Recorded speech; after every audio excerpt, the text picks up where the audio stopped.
Today on episode number 266 of the Teaching in Higher Ed podcast, Stephanie Bianco shares about experiential learning through healthy communities. Produced by Innovate Learning, maximizing human potential.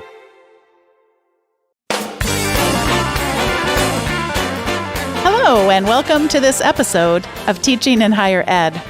I'm Bonnie Stachowiak, and this is the space where we explore the art and science of being more effective at facilitating learning.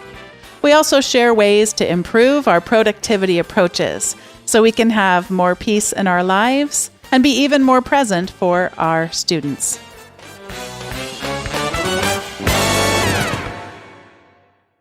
Today, I welcome to the show Stephanie Bianco, and she is brought to me by the California State University collaboration that has been formed between Teaching in Higher Ed and their organization. And in this special Teaching in Higher Ed podcast series, we highlight outstanding faculty that are transforming higher education and supporting student success throughout the California State University. The individuals you'll hear about in this series, including Stephanie Bianco, have sought to address the equity gaps that previously existed in their courses or programs through innovative course redesigns and creative teaching approaches. Stephanie Bianco is the director at California State University Chico's Center for Healthy Communities, associate professor in the Department of Nutrition and Food Science, and is a registered dietitian. Her areas of expertise are in program and organization management, nutrition education, food insecurity prevention, and food safety training. Professor Bianco was instrumental in expanding the CalFresh program to assist economically disadvantaged, first-generation EOP, foster youth, disabled, and housing insecure students with the CalFresh application process. This program directly impacts tens of thousands of college students across the California State University, University of California, California Community Colleges, and a private university, becoming a national model. One of the primary reasons for CalFresh Outreach's success statewide is the CHC's student internship, which you'll hear about in this interview. Stephanie values these internship experiences more than any information or skills obtained in a classroom because these internships are life-changing and unforgettable. Stephanie, welcome to Teaching in Higher Ed. Hi, Bonnie. Thank you for inviting me. We just heard a little bit about your role, and you reminded me a little bit of my role too, because whenever someone says, what do you do? It's kind of like, well, I do this, and then I do this too. So I think it will be helpful for us if we hear a little bit more about how you approach this dual role of yours and how it actually helps you fulfill your mission even better. Right. I actually feel like I have many hats on at various times, and I have to check myself when I'm out in the Capitol building in Sacramento. I'm not sure if I've got my director hat on, my faculty hat. I'm in the classroom and I've got students who work for me, and I'm not sure am I a faculty member or am I the director? So yeah, it's kind of tricky to keep them all straight, but it's also important to do that. I see how I have evolved from teaching in the classroom and how it's gone from the topics or theories within my discipline to the actual application, and how the students in the classroom are able to share those experiences and really deepen the conversations. So it's quite unique. I'm excited to share it with you. We have heard on recent and not so recent episodes about this epidemic of food and housing insecurity. Mm-hmm.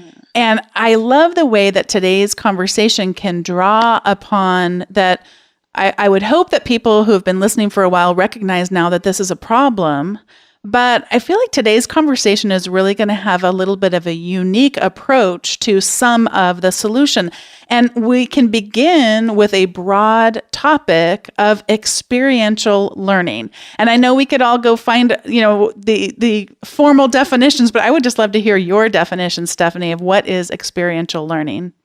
Well, as the name implies, it's the actual experience that a student would most likely have once they graduate. It's the experience that could include paraprofessional experience from the meetings that they have with their colleagues to the communication skills that they develop in an organization or business to the work and service surrounding the customers they may have or the community members they serve. It's the real application of what they're learning in the classroom. It also includes, I would say, civic engagement, the act of practical political engagement and that process, that political process. And it's unique. It's absolutely unique because we are grant funded.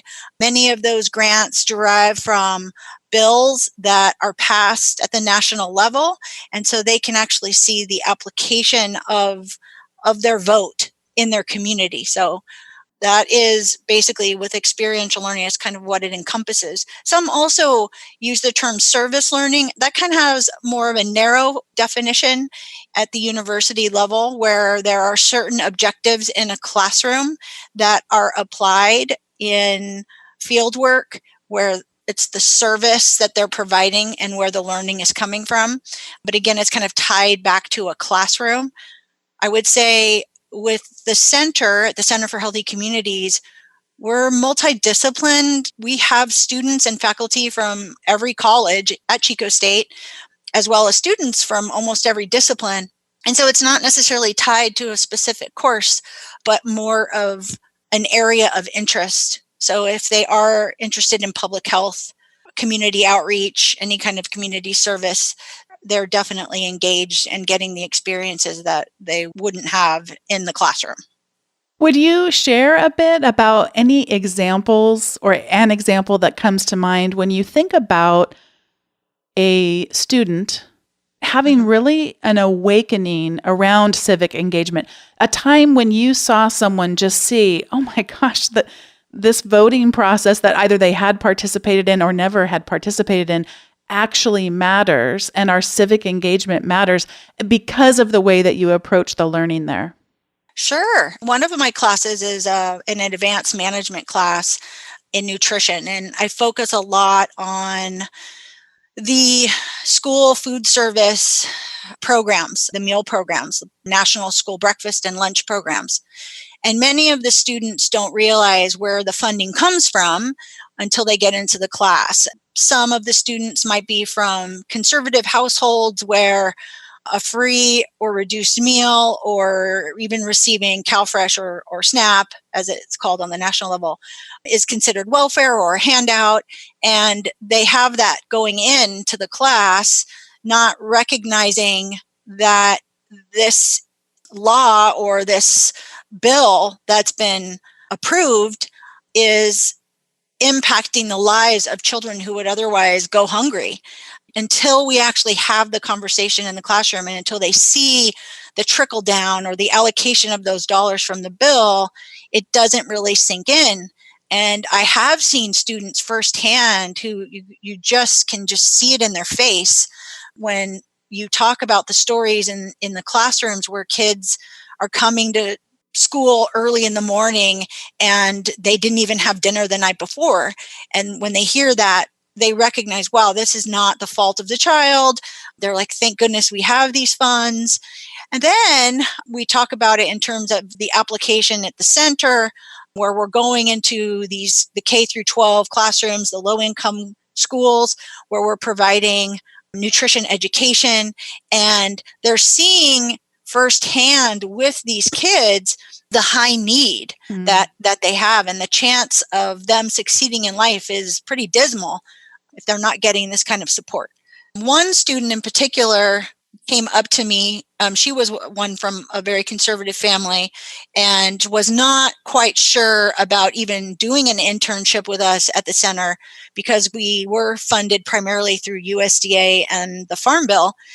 And after the class, she just said that she had wished she had known about this sooner and wish she had had more time and would have had the experiences here to see it, and would have probably voted differently if she had known. So It's just interesting that a lifetime of political affiliation, or I would even say that type of social pressure on students until they're 18, 20 years old can be jarred. That thought process can be jarred just after one class and the experiences that they have here at the center. So it's a quite powerful thing, and it gives me great joy. You have a couple programs to share with us about before we really get to the ways in which they facilitate learning. Would you share with us about basic needs and CalFresh programs? Sure. If I can, I'd like to just kind of explain how the center Mm-hmm. functions. I believe the Center for Healthy Communities is one of the largest centers in the CSUs. And we started off really small with my colleague, Dr. Cindy Wolf. She started with one small grant through USDA funding. And then by the time I got here in 2006, that small pot turned into, I believe, $2.5 million for this one project serving the far north in these communities. And with that grant, it's folded in full-time benefited staff, student staff, and interns. And the interns are the driving force essentially behind the work that we do. And those interns then become proficient in these areas. They then become leaders and train their peers as paid student staff. And in fact, many of those paid student staff are working here full time in benefited positions because they end up loving it. Where we went from, 2 interns, we now have 50 interns each semester. Where we had 2 paid staff, we're now at 80 staff and 50 interns, or 130 individuals every semester. Mm. So it's a huge system. It's an organization that really supports the academic mission of the university in terms of folding in grad students and grad research. We have faculty from other disciplines that come in and work with us on many of these grants and contracts. So as we started with the one large contract, we tried to diversify our funding portfolio, and we have applied and we continue to apply for 20 grants and contracts a year. So we have about 20 to 30 different grants and contracts within the center. And I would say right now at this moment, our largest grant contract is through the USDA and California Department of Social Services with our CalFresh Outreach prime contract. And the Center for Healthy Communities is one of 5 prime contractors in the state. And we have been a prime contractor since 2006. However, at that time, we were really focusing on our low-income communities and our surrounding area in the North State. It was only until our budget became quite tight and we decided to really hone in on some of our students that were close by, not necessarily knowing at the time that the students were in such high need. And it was a coincidence that at that same year, I would say around 2011, that we really started seeing the high need, and the research started to come out about the rates of food insecurity among our students, especially in California, by far the poorest state in the nation when you account for cost of living. And so these students were kind of just low-hanging fruit, as we call them, because they were in our backyard here. And we couldn't believe the numbers. And so when we were communicating with the state, they said, wow, this is something you should be duplicating on the other campuses. We're essentially, with CalFresh Outreach, we're really helping those students apply for CalFresh and actually complete the verification process and the interview process over that 30-day window, so that then they can be determined eligible and receive those CalFresh dollars in their pockets for food. So that's kind of how that started. And right now, we went from our campus and our sister Butte College, Community College campus, working with them, to then reaching out to the chancellor's office within the CSU system, and they were a huge support. Dr. Sabrina Sanders was instrumental in helping us communicate with the other 22 campuses, CSU campuses, to see if they wanted to be on this contract with us. Sure enough, that first contract period, we were able to recruit 9 other CSU campuses. So that first 2-year contract that we had with the higher ed system was with 10 CSUs. And for those of you who are familiar with grants and contracts and a proposal process, sometimes you have a very short window of time. And we did. I think we were given like 4 weeks, and it was quite challenging to work with different offices of sponsored projects and research foundations, as you can imagine. But the team here at CSU Chico and our center are amazing. That's the one thing I will say is I'm really good at hiring. They are just an amazing team, and I'm so privileged to work with all of them. They have been instrumental. And so we went from 10 CSU campuses to our new 2019 through 2021 3-year contract with the state.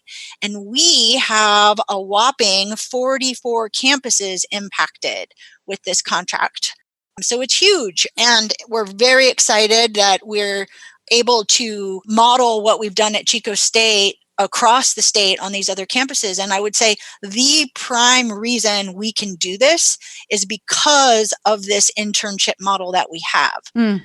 You're bringing a perfect segue for me, because I was thinking about, first of all, I had no idea, even though I prepared for this interview, I don't think anything could have prepared me for how massive this is. So congratulations. That's really exciting to think about this impact. But I wanted to have us take kind of a step back and a step over, because so many people listening won't be responsible at all for anything related to basic needs or CalFresh in their communities. But most people listening to this podcast either already have internship programs or certainly would have the capacity to launch one if they don't already have one. What are some of the things that you've learned along the way about internships? And I suspect, based on what you just said, probably some of that will be around hiring of interns and then training them. What are some of the lessons learned there? Yes. In fact, we actually have a training module, starting your own internship module, with all of the resources we use that are available on our website. So I'll definitely provide that resource to you so you can share with the listeners. Just like with any hiring process, there are steps that need to take place. And I would suggest that if they don't have an internship model going, you can start and very small with just two or three students just to get your feet wet. But it does start with, a recruitment, an application, working with your human resource department, making sure that they're aware that you're doing it in terms of risk management. I will say the best way to start is really through a course, a supervision-led course. And many programs in college campuses already have these established in their course catalog, whether it be through social work, where they have field work placements. It can be nursing and community health or public health nursing. It can be like in my nutrition department, we have placements in community nutrition, health and community services, many that already exist. And so basically what you're doing is you're signing up those students within that class. They are then expected to complete those units, which equate to so many hours. So for example, 3 units would equate to 135 hours over a given semester. And then there's either a pass, no pass, or credit, no credit expectation. With it, you would also, once you sign up a student, you would have learning objectives or internship objectives. We also have mid-semester evaluations and then final performance evaluations at the end. With that internship model and with funding, you can also build in the opportunity for a paid student staff position. So we have a policy that once you get through either 2 90-hour internships or 135-hour internships, you qualify for a paid position. So then they would have an opportunity to actually apply and provide their resume and have an actual interview. So it really helps them in terms of future job applications and employment, as well as giving them the experience out in the field. So you're right in that is a way to get started. And again, don't reinvent the wheel. Please utilize the resources we have, including, these online resources, fill-in forms and such. It is hard to get as good at hiring as you are without making some mistakes along the way. What's a mistake that you made that we could learn from and perhaps avoid it ourselves? Well, I would say not having an internship and just hiring someone would be a mistake, Mm-hmm. because regardless of their expertise or knowledge in the field, if they don't have the skills being on time, their email communication, their verbal communication, if you can't rely on them, if they can't work independently, these are all characteristics that you need with a new hire.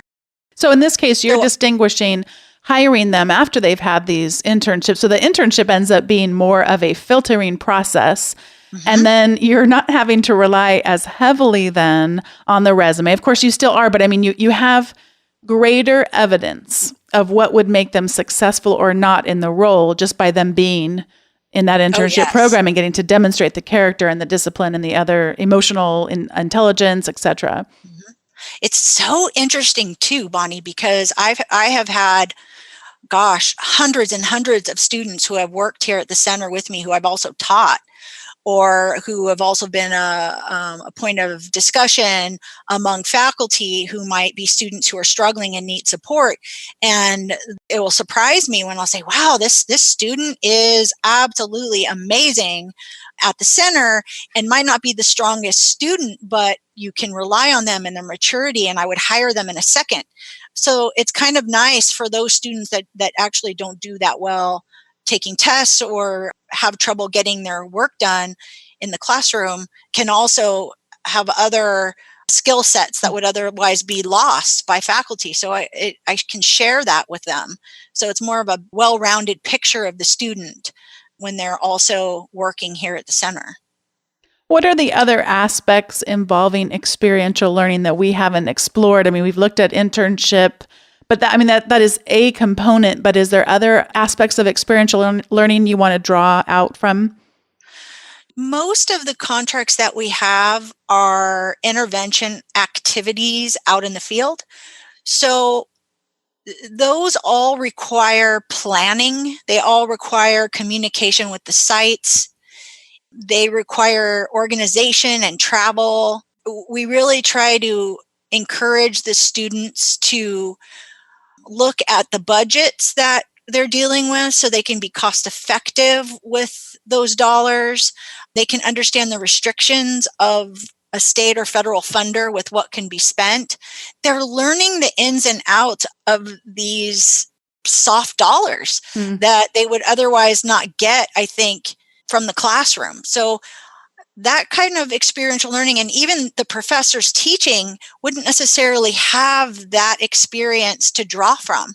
And they bring that into the classroom. I've had faculty say, oh, wow, these students they are making the conversations happen in the classroom. They will talk about, let's say, ways to encourage better eating habits Mm. or improved health behaviors. And there's kind of these rote suggestions in textbooks, but the reality of the low income population will come to mind to that student who's actually out there and go, oh, that's not going to happen, or that's not real, or they're not going to be cooking at home because they have two jobs, or Yep. things of that nature. So experiential learning in terms of just the reality of the population served. Part of what I hear you saying through your story, or at least I'm projecting this onto you, is helping them to think a little bit about measuring success. Mhm. So there's so many ways we can approach this, but what are you seeing them learn about what success looks like as they're going out into the field? Well, we talk a lot about the purpose of why they're going out. I'm very proud of the program managers here at the center because they really emphasize the quality of the work we're doing and the impact we're making. And they do share that with their student staff and interns. So going in is the expectation for the student that is something they need to look at. So whether it's anecdotal evidence, qualitative information coming back, I think they recognize that we are evaluating it in one way or another. There almost always some sort of evaluation tool that accompanies what they're doing. So if they are doing their 6-week cooking session, there's an evaluation piece built in. They're asking questions to the participants of, is this realistic for you? Is this something you would do? Is there something you don't like? And we're hoping that that is something they take with them when they leave, and that it's not just a matter of checking a box when they get to their first job, professional job, but that they're looking at the impact they're having and always questioning why they're doing what they're doing. The other aspect of what we do that we're very proud of is our work environment. And we pride ourselves on family first. We pride ourselves on health first of our staff and our interns. We recognize that not everyone has a great day every day, and we really try to support each other and communicate. We hope that that then will trickle down to them and the jobs, their future jobs, and they have that expectation for their jobs. I've had a lot of experiences prior to working here, and I learned more from those bad experiences than anything. Mm-hmm. And we don't want that to happen here. And we want our students to learn the value of a positive work environment. So that's another aspect of experiential learning they're getting. Some of us say that we're setting them up for failure because we are so supportive here. I disagree. I think it's an ideal work environment, and that we should encourage students to desire that and want that. We also help them with things you might not think of in terms of getting a raise and a promotion. It used to be that at the center, the vast majority of our staff were women. And as you can imagine, with that comes low pay, low rates of promotion because of that gender gap or the inequity. And we really are working hard to help change that just on our own here. And we really encourage all of our staff to look at their productivity and look at what they want and where they want to go and how are they going to get there. So it's a lot broader than just working in our communities. It really is a kind of big picture paraprofessional experiences that they're getting.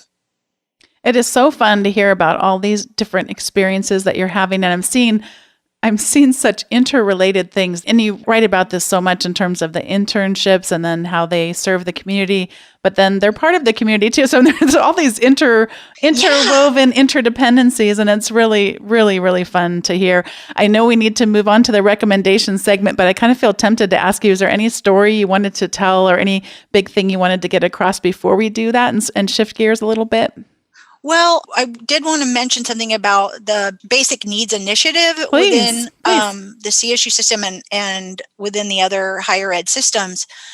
The reality of basic needs really hits home for me as a faculty member when we hear that students aren't doing as well, as the demographics change in our campuses.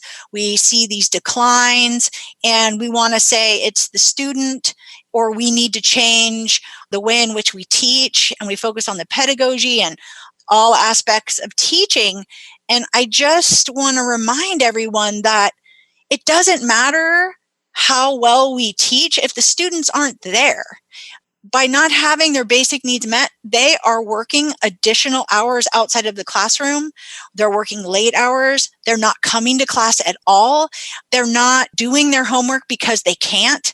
If they are in class, they might be sleeping. If they're hungry, they're not going to be as present mentally as they should be. And so the gratification I feel for doing this work surrounding basic needs is quite profound, because it's not only helping them get money in their pockets for food, but it's also allowing them to work less outside of the classroom and to come to class and have more of an opportunity to catch up and to be there for the classrooms. And so I just wanted to reiterate that the work we're doing, it comes full circle, because here you have students helping other students meet their basic needs. They're eliminating the stigma when they're sitting peer to peer at a desk working on that application together. And they're like, yeah, I didn't have to sell my car. I didn't have to take that other job, or I was able to spend more time cooking. I mean, all of these things are happening with having CalFresh outreach and the pantries on our campus, right, for the additional food that they need. So I just want to remind everyone that we really do need to consider their basic needs. Financial aid is not covering their basic needs. It's covering their tuition and their fees. But we know there's a huge gap when it comes to housing and food. So just as a reminder, we see this firsthand, and we're really doing a lot of research right now on the impact of these social services on student success variables like hours in the classroom or attendance in the classroom or doing their actual assignments, not just looking at graduation rates and GPA, although those are important long term. We really do need to look at the day-to-day, week by week impact that basic needs are having on their success. Yeah, otherwise it's just too much of lagging indicators and you'll always be behind in terms of responding. That's wonderful. So thanks. I appreciate you letting me squeeze that in there. Oh, I'm so glad that you did. I'm so glad you did. I just loved how there were so many themes that you just were able to go back to, and because I was thinking about many of those things too in terms of coming full circle and reducing the stigma. That's wonderful. This is the time in the show where we each get to share our recommendations. And I did warn you in advance, mine's a little long, but I got so inspired by this. So in the Chronicle of Higher Education, Catherine, and I think it's Savini, Savini, she wrote an article called, "Are You Being Rigorous or Just Intolerant?" And I had actually been asked a similar question. I write an advice column once a month for EdSurge, and someone had asked me a similar question about, am I being too hard on these students, or, and just really struggling with where to land. And she said it so much more eloquently than I did that I wanted to share a couple of things that she was talking about. So she was talking about, how do you decide, too rigorous or just intolerant? And so she said, one of the things for her that's been really helpful is that she's learned how to push past those initial flashes of frustration when something happens in the classroom. Thanks to, and I'm reading some of her words here, I'm quoting her, thanks to fresh data on the mental health of college students and to recent research on teaching. And she brings up Peter Senge. He's a really big thinker in systems thinking, and he writes about something called the ladder of inference. So and this goes back to my master's level and doctoral level studies. So there's 5 levels of this ladder of inference. The first one is we observe a person's behavior. And then we select data from what we observe. This is going to sound like a lot of research processes many of us go through. Then we interpret that data through the lens of previous experience. Then we make assumptions, and then we draw conclusions about that person. And she talks about how quickly we go up and down that ladder of inference, and that speed causes us to unconsciously draw conclusions that are based on scant data. And again, I'm quoting her here. To make matters worse, once we've drawn our conclusions, we only entertain data that confirms them. If a student is late, we might assume he doesn't respect our time. And every time he's late, our judgment gets confirmed. But if we gather more data, we might discover that the latecomer has OCD and struggles just to get out of the house. Of course, the student could just be inconsiderate or a slacker, but we don't know unless we seek out more information. And this final paragraph that I'll share of hers really strikes a chord with me because it's something I have exactly encountered. So she says, again, I'm quoting, "I decided to take the information-seeking route. So tell me about the earbuds," I asked one day, and the story of this 18-year-old's struggles emerged.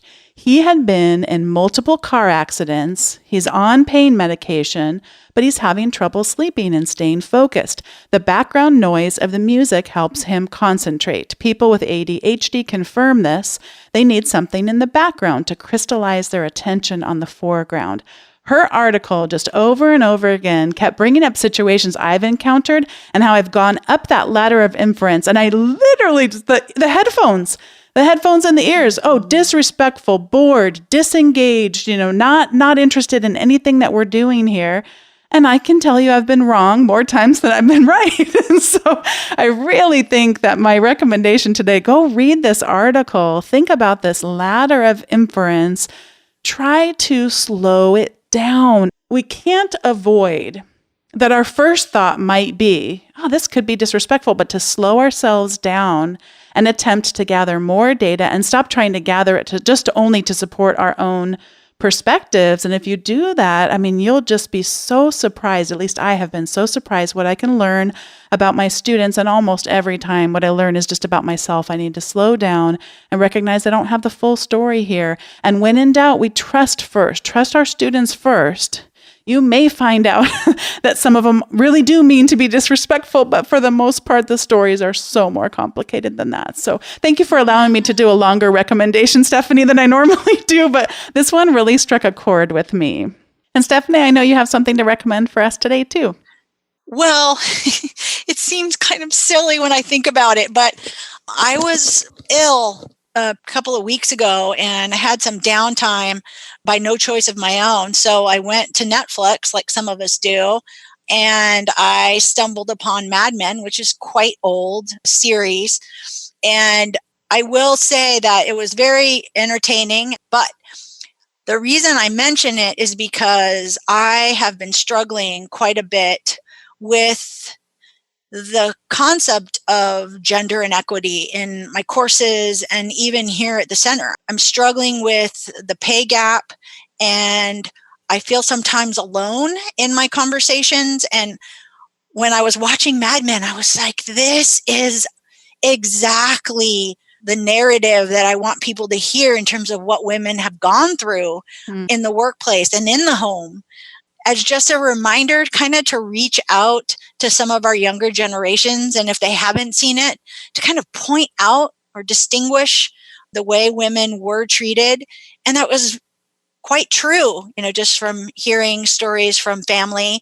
I'm recommending it because if anyone else is struggling with that or communicating what women have gone through or what they go through, I really recommend that series because it was a great way, I feel, for me to kind of recommend that to other young women and to appreciate their mothers and grandmothers and what they've gone through to get us where we're at. Absolutely. I know it seems silly, but just something that's been on my mind lately at work, and it kind of built up that fire again in me. Well, I don't think it's silly at all. I think it was a wonderful, wonderful show. And what a reminder, of how far we've come and how much further we have to go. Because you see, there are some aspects of it that still linger without being quite as evident. But then when we look at ourselves 20, 30, 40 years from now, what will we be thinking then? It's marvelous. It's a marvelous show too. Great acting and yeah. Right. Oh, Stephanie, I just wanted to say thank you for being a guest on today's Teaching in Higher Ed. I'm grateful to California State University for connecting us, and specifically Sabrina has been so instrumental in that. And thank you for investing your time in this community today. Oh, thank you. I appreciate it very much, and I look forward to listening to more of your podcasts. Thanks once again to Stephanie Bianco for joining me on today's episode of Teaching in Higher Ed, for giving us all this inspiration about how we can engage our students through experiential learning and internships, and really just informing us more about the basic needs on our campuses and in our communities. And thanks to all of you for listening. If you would like to receive the show notes from each episode, some of the great links that Stephanie shared with us today, you're going to want to be subscribed to the weekly update. And you can subscribe at teachinginhighered.com/subscribe. You'll receive a free ebook with the 19 Ed Tech Essentials that help me in my teaching and technology. And you'll also receive each week an article written by me about teaching or productivity along with those show notes. Thanks so much for listening. I'll see you next time.